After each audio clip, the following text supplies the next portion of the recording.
The spark that changed the world. In a quaint town nestled along the banks of the River Tees, a curious chemist named John Walker was about to stumble upon an invention that would ignite the imagination of generations to come. Little did he know that a simple scrape against his hearth would lead to a discovery that would forever change the way humans harnessed fire. Our story begins in Stockton-on-Tees, England, in the early 19th century. The Industrial Revolution was in full swing, transforming the landscape with factories and steam engines. Yet in the midst of this progress, people still struggled with one of humanity's oldest challenges: how to easily and reliably create fire. John Walker was born on May 29, 1781, to a local grocer and wine merchant. Growing up above his father's shop on the high street, young John was fascinated by the world around him. He was a bright lad, fortunate enough to attend Stockton Grammar School, where his inquisitive mind flourished. Initially, John aspired to become a surgeon, apprenticing under Watson Alcock, the town's principal surgeon.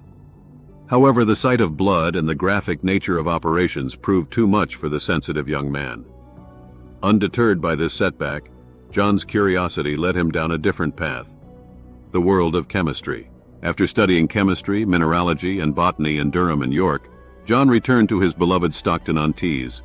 In 1819, at the age of 38, he opened a small chemist's shop at 59 High Street. It was here, in this humble establishment, that history would be made.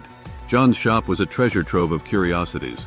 Glass bottles filled with colorful powders and mysterious liquids lined the shelves. The air was thick with the scent of herbs and chemicals. Customers would come not only for remedies, but also to marvel at John's latest experiments.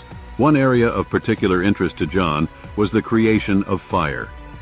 In those days, starting a fire was a laborious process. People relied on tinder boxes, flint and steel, or primitive instantaneous light boxes that used dangerous chemicals. John, ever the problem solver, was determined to find a better way. In 1826, on a chilly November evening, John was working late in his shop. He was mixing a batch of chemicals, attempting to create a new explosive for use in firearms. As he stirred the concoction with a wooden stick, a small amount of the mixture dried on the end. Absent-mindedly, John scraped the stick against his hearth to clean it off. To his astonishment, it burst into flame with a loud pop and a bright flash. The stick continued to burn steadily, unlike the quick explosions he was used to seeing. Excitement coursed through John's veins.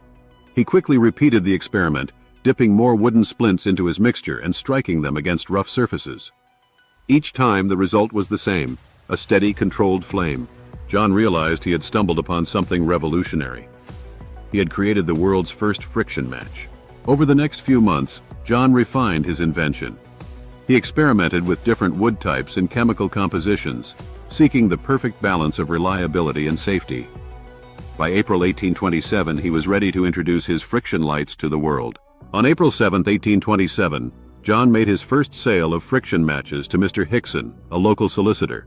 For 1 shilling, customers could purchase a tin box containing 50 matches and a folded piece of sandpaper. To use the match, one simply had to draw it through the sandpaper, creating the friction needed to ignite the chemical-coated tip. Word of John's invention spread quickly. The Stockton and Darlington Railway, the world's first public railway, became an early customer, recognizing the value of easily portable fire starters for their steam engines. Despite the growing popularity of his matches, John faced challenges. Some early versions were prone to accidental ignition, and the smell of the chemicals was unpleasant to some users.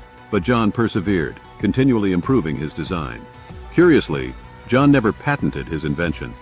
When encouraged to do so by the renowned scientist Michael Faraday, John declined, believing that his discovery should benefit all of mankind. This decision, while noble, would have far-reaching consequences. In 1829, Samuel Jones of London learned of John's invention and began producing his own matches, which he called lucifers. Unlike John, Jones patented his design and marketed it aggressively. Soon, other inventors and entrepreneurs joined the fray, each adding their own improvements to the basic concept. As the match industry grew, John Walker's role in its creation began to fade from public memory. He continued to run his chemist's shop, comfortable in his modest success, but unrecognized as the true inventor of the friction match. John's invention, however, had set off a chain reaction of innovation. In 1830, Charles Sauria, a French chemistry student, created matches using white phosphorus. These burned more consistently, but had the unfortunate side effect of being highly toxic. Recognizing the dangers of white phosphorus, inventors sought safer alternatives. In 1855, Johann Edvard Lundström of Sweden patented the safety match, which separated the combustible ingredients between the match head and the striking surface. Meanwhile, John Walker lived out his days in Stockton-on-Tees. He never married, but shared his home with his sisters, Jane and Mary. In 1858, at the age of 77, he retired and sold his business. He passed away on May 1, 1859, and was laid to rest in the grounds of St. Mary's Church in nearby Norton. It wasn't until after his death that John Walker began to receive credit for his world-changing invention. Local historians and chemistry enthusiasts began to piece together the true story of the friction match's origins. In 1893, a Stockton physician named Dr. Joseph Parrott gave a lecture on Walker's life and work, igniting public interest in the unassuming chemist. As the 20th century dawned, John Walker's legacy began to burn brighter. In 1977, 150 years after the first sale of his matches, a sculpture was unveiled in Stockton Town Center to commemorate his invention. Today, visitors to Preston Park Museum can see a replica of John's chemist shop and even view an original John Walker friction match. John Walker's story is a testament to the power of curiosity, perseverance, and serendipity. His accidental discovery revolutionized the way humans interact with fire, making it easily accessible at the strike of a match. From cooking and heating to scientific experiments and industrial processes, the humble friction match has played an indispensable role in human progress. As we strike a match today, lighting a candle or starting a campfire, we carry on a legacy that began in a small chemist's shop in Stockton-on-Tees.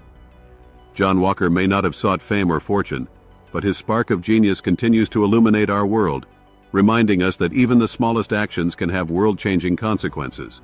John Walker, the man who lit the world. John Walker, chemist, inventor, visionary. John Walker, from accidental discovery to global impact. John Walker, the unsung hero of everyday convenience. John Walker, igniting progress, one match at a time.